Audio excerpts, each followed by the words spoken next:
Oke, kita kembali lagi di pelajaran tema ya. Selamat pagi semuanya, Ibu ucapkan, dan selamat belajar lagi di pembelajaran 4.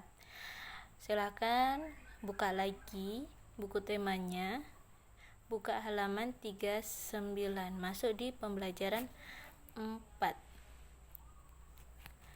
Tahukah kamu bahwa tumbuhan tidak saja bermanfaat sebagai sumber makanan bagi kehidupan makhluk hidup, akan tetapi ada manfaat lainnya dalam kehidupan kita. Yuk cari tahu yuk. Nah, berdasarkan pengalamanmu sehari-hari, tuliskan berbagai manfaat tumbuhan bagi kehidupan makhluk hidup. Nah, di situ kan ada gambar tuh O2, CO2. Nah, penjelasannya begini. Dalam gambar di atas bisa dijelaskan bahwa tumbuhan bagi makhluk hidup yang menyediakan oksigen atau O2, tumbuhan melakukan proses yang dinamakan fotosintesis. Salah satu yang dihasilkan proses fotosintesis adalah oksigen. Nah, oksigen ini akan masuk ke dalam tubuh manusia atau hewan, akan terjadi proses dalam tubuh kita. Nah, fotosintesis tadi masuk dalam tubuh manusia ataupun hewan, lepas itu diproses lagi dalam tubuh. Nah, kalau sudah diproses, lalu dari tubuh kita akan mengeluarkan karbon dioksida atau C2, dan karbon dioksida itu tadi akan dihirup oleh tumbuhan. Jadi saling membutuhkan, saling timbal balik. Tumbuhan mengeluarkan O2, kita hirup, terus kita mengeluarkan karbon dioksida, dihirup oleh tumbuhan. Terus di sini ada beberapa manfaat tumbuhan bagi makhluk hidup. Nanti ini ditulis ya. Ada satu sebagai penghasil oksigen, kedua sebagai makanan. Tentu saja ya, kita perlu sekali itu tumbuhan untuk kita makan, seperti ubi, seperti banyak sekali ya kalau mau disebutkan satu-satu. Terus berfungsi sebagai obat. Nah, macam kunyit, jahe itu kan bisa dibuat obat. Tumbuhan sebagai perkembangbiakan dan rumah bagi hewan. Kadang hewan pun hidupnya di tumbuhan, macam burung itu di pokok-pokok itu. Tumbuhan sebagai pelindung dan erosi atau abrasi. Kalau tidak ada tumbuhan, pasti kita sering yang namanya kena banjir. Oke, dalam pembelajaran 4 ini kita akan belajar 3 mapel. 1 bahasa Indonesia, 2 PKN, dan 3 matematika. Bahasa Indonesia, kamu bisa buka di halaman 41, tugasnya adalah mencatat materi ini. Nah, ini kamu catat dalam kolom ini, 2 ini silahkan ditengok di bukunya. Terus kamu tulis kesimpulannya. Dari 2 tabel di atas dapat disimpulkan bahwa ciri-ciri kesimpulan yang baik adalah pesan yang ingin disampaikan oleh kepada pembaca.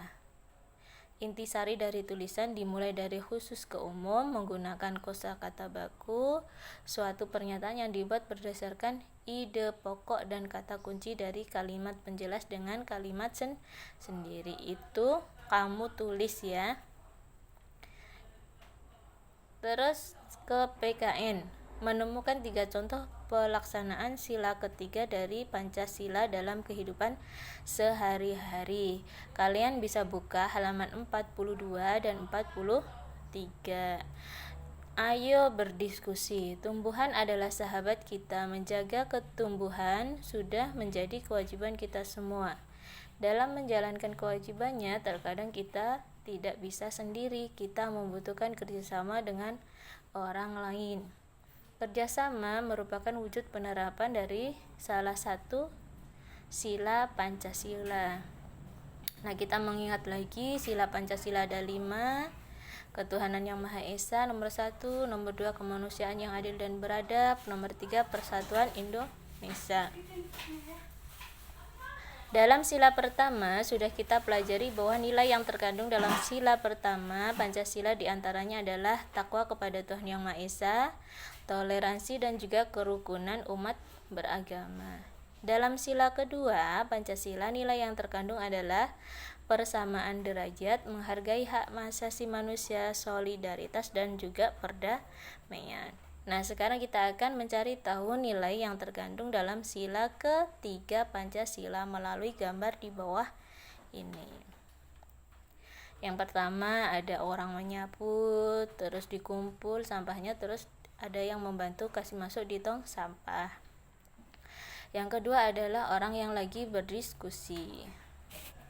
Ceritanya yang lagi menyapu itu 3 orang itu adalah berasal dari suku yang berbeda, walaupun mereka beda bangsa ataupun suku ataupun agama, tetapi mereka tetap bersatu dan bekerja sama. Gambar tersebut menggambarkan pengamalan sila ketiga, yaitu persatuan Indonesia, walaupun berbeda-beda tetap satu.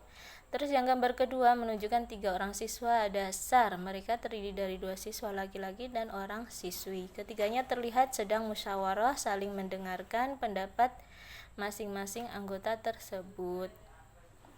Musyawarah adalah salah satu pengamalan dari sila Pancasila. Mengutamakan persatuan dalam musyawarah merupakan bentuk pengalaman sila Pancasila yang ketiga.